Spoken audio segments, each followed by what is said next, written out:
The alarm goes off on Monday morning, and something in you dies a little before your feet even touch the floor. Not because you are tired, not because anything terrible waits at the office, but because the person who has to get up and go is not the same person who was alive last night. She is 37. On Sunday evening, she stood at her kitchen counter with watercolors spread across newspaper, painting a small landscape from memory. No deadline, no audience, just the quiet hum of color meeting paper and the feeling that her hands knew exactly what to do. Her breathing slowed, her shoulders dropped. She lost an hour without noticing, and when she looked up, the room was darker and she was more herself than she had been all week. Then came the ironing, the blouse for Monday, the laptop bag by the door, a lunch packed in a container she would eat at her desk. And as each item assembled, the woman at the easel began to disappear, not all at once, in pieces. The looseness in her jaw tightened. Her posture shifted from easy to braced. By the time she set her alarm, she could already feel the professional face assembling itself, that version of her built not from who she actually is, but from what gets through the door and collects the paycheck. Monday morning, she sits at her desk and opens her email. Her voice on the first call is steady, measured, a little higher than her real voice. Her coworkers see exactly what they expect. Nobody notices anything missing, but she does. There is a hollow space behind her sternum that was not there yesterday. Something vast and interior, the part of her that operates beneath her awareness, has been shoved into a closet, and the closet door does not quite latch. She can feel it pressing. In the elevator at noon, she catches her own reflection, and for half a second does not recognize the person looking back. The eyes are correct, the clothes are correct, but the woman in the glass looks like a photograph of someone she used to know. The person at the easel and the person at the desk do not appear to be the same human being. And the question she cannot answer, the one that hums beneath every Monday like a low electrical current, is this: if both versions are real, why does only one of them get to live? That woman is not lazy. She is not ungrateful. She is split. And the split did not happen overnight. It was built slowly, over years, by a process so ordinary it never announced itself. Here is how it works. Every profession comes with a face. Not the face you were born with, but the one the role requires. The calm, competent expression in the meeting. The upbeat tone on the client call. The steady handshake at the conference. You learn to assemble this face the way you learn to tie a tie. At first, it feels like a costume. You put it on in the morning and take it off at night. And the distance between the two versions of you is obvious and manageable. That is healthy. That is how people navigate the world without bleeding on everyone they meet. But something happens when the costume stops coming off, when you wear the professional face so long that the muscles underneath forget their original shape. When someone asks what you do for fun and the first thing that comes to mind is your job title, that is no longer wearing a mask, that is becoming the mask. And the difference matters enormously. Wearing a mask knowingly is adaptation. Forgetting you put it on is a kind of possession. This is what happens when a person becomes identical with their function. Not a person who holds a position, but a person who has been swallowed by one. Their coworkers know their deliverables, their calendar, their preferred meeting times. Nobody knows they paint. Nobody knows because they have stopped mentioning it. And they have stopped mentioning it because somewhere along the way, the parts of themselves that never made it onto the resume, the odd interests, the impractical passions, the unfinished drafts of who they might have been, got shelved, not thrown away, shelved, pushed into the dark where they sit gathering dust and resentment. Society does not mourn this loss. Society engineered it. The entire apparatus of modern professional life is designed to reward one narrow slice of who you are and let everything else go quiet. Achievement is celebrated. Personality is tolerated. The prizes go to output, not to depth, and so you learn early to pick a lane, differentiate your aptitude, specialize. The career counselor's advice sounds practical, and it is practical, but what nobody mentions is the cost. Every capacity you do not develop does not simply wait politely for retirement. It sinks below the surface and joins the growing catalog of what you have abandoned. Think of someone you knew in college. Someone bright, curious, full of odd enthusiasms. Then picture running into them 15 years later at an airport. Something has dried out. The spark is not gone exactly, but it has been compressed into a very narrow channel. They talk about their role with fluency and about everything else with a vague discomfort, as if they have been away from home so long they have forgotten the address. That is what identification with function looks like from the outside. From the inside, it feels like safety. You know who you are at work. You know how to perform. The role is clear and the rewards are tangible. But the safety is deceptive because it comes at the price of your original character. The person you were before the function took over has not died. It has fallen into the vast interior beneath your awareness, and it is not quiet down there. It is pacing, and the longer it paces, the louder it gets. If the mask has grown into the skin, if you can no longer tell where the role ends and the person begins, then a serious question surfaces. What is happening to everything underneath? What is happening underneath is pressure. And pressure, when it is not given a channel, does not sit still. It finds one on its own. The professional mask starts as a tool. You pick it up to do a job, the way you pick up a wrench. The wrench serves you. But over months and years of gripping the same wrench with the same hand, your fingers curl into its shape even when you set it down. The tool begins to use you. That is the first stage. Adaptation becomes identification.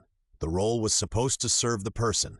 Instead, the person has been reduced to a single instrument of the role. Now the second stage. Everything you left outside the role, the curiosity, the strange interests, the creative appetite, those do not evaporate. They cannot. They are alive and they carry energy, the same energy that once made you feel bright and restless and full of possibility. When that energy has nowhere to go, it does not politely dissolve. It pools, it thickens, and it begins to press against the walls of the narrow channel you have built for yourself.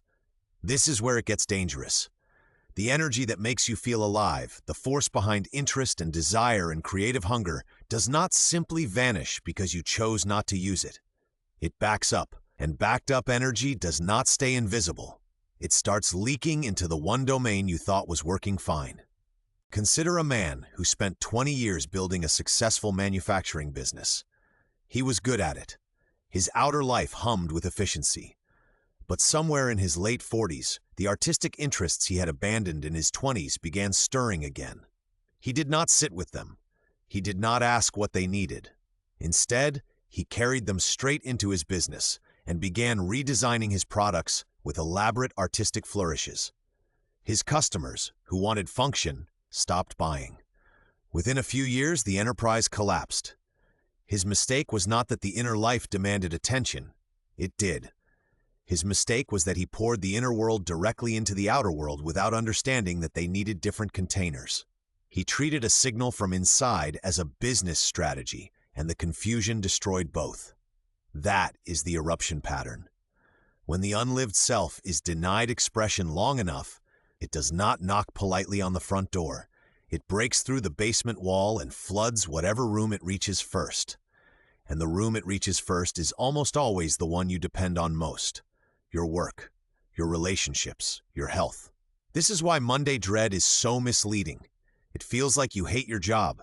It looks like you need a new career, a better boss, a different city. And sometimes those things are genuinely true. But far more often, the dread is not about what is happening at the office. It is about what is not happening anywhere else.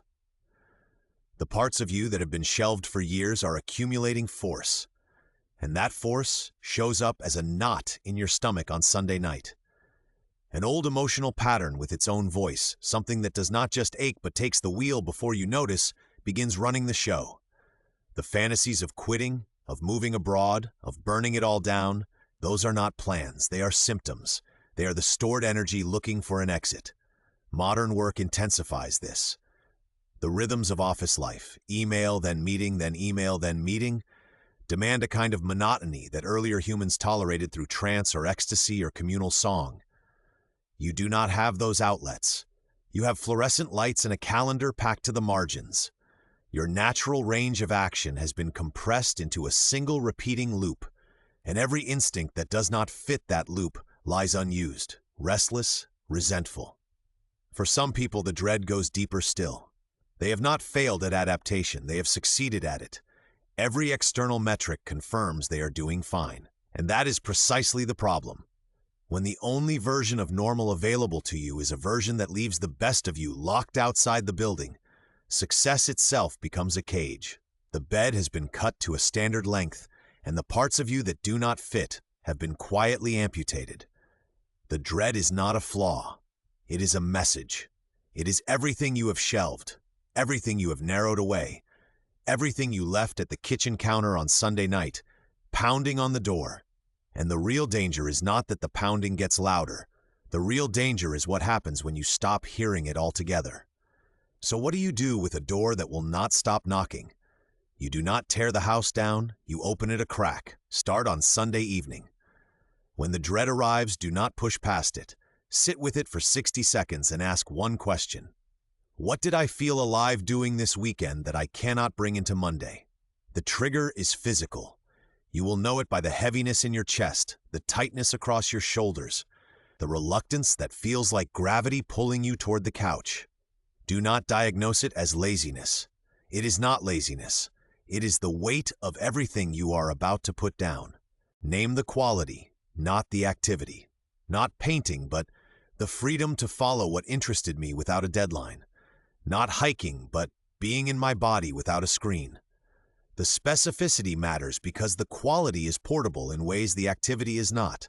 You cannot paint at your desk on Monday, but you can find 3 minutes of unstructured curiosity, 5 minutes where you follow an idea without needing to justify it to anyone. Ask yourself what small version of that quality could exist inside your workday. Maybe it is reading something unrelated to your role during lunch. Maybe it is walking a different route to the parking garage. The scale does not matter. What matters is that the dread becomes diagnostic. It is telling you what is missing. When you name the missing thing, the dread stops being a wall and becomes a window. You see through it to what your inner life actually needs. The second practice is smaller but just as important. Once during the workday, catch the moment you switch voices. You will know it when it happens. Your tone shifts on a call. Your posture straightens in a meeting, not because you feel confident, but because you are performing confidence. Your word choice changes to match what the room expects. When you notice the switch, name the gap silently. Right now, I am being the project lead. The part of me that is not the project lead feels restless, or bored, or invisible. You are not trying to stop the performance. The performance is necessary. You are trying to see it. A mask you can see is a tool. A mask you cannot see is a cage. The third practice belongs to Wednesday. Midweek, when the weekend feels equally distant in both directions, bring one small element of your other self into the workday. Not as a rebellion, not as a grand declaration, as a quiet act of integration. Listen to the song that moved you last Saturday. Sketch something in the margin of your notebook for 5 minutes. Write one sentence about what you are actually feeling. The act itself is almost irrelevant. What matters is the bridge. You are signaling to everything you shelved that it has not been forgotten. You are building a thread between the person at the easel and the person at the desk. And every time that thread holds, the split gets a little narrower. None of this is about fixing the job or quitting the job. It is about refusing to let the job be the only version of you that gets to exist. The dread was never about the job. It was about the distance between two versions of the same person. One of them stands at a kitchen counter on Sunday night, loose and quiet and real. The other sits at a desk on Monday morning, performing a life that fits the building, but not the body inside it. Every person carries this duality. Part of you lives in the present, answering emails and meeting deadlines. The other part is connected to something older and deeper, the part that paints or wanders or sits in silence and feels the weight of being alive. The split does not heal by choosing one side. It does not heal by quitting or by grinding harder. It heals slowly, by refusing to let either half pretend the other does not exist. The woman at the easel does not have to stay home on Monday. She can ride in the car. She can sit in the margins of the notebook. She can wait in the 3 minutes between meetings when nobody is watching. She does not need a revolution. She needs a thread. One small repeated proof that the person who feels most real on Sunday night is still allowed to breathe on Monday morning. That is not a solution. It is a practice, and it begins the moment you stop calling the dread a problem and start hearing it as a voice.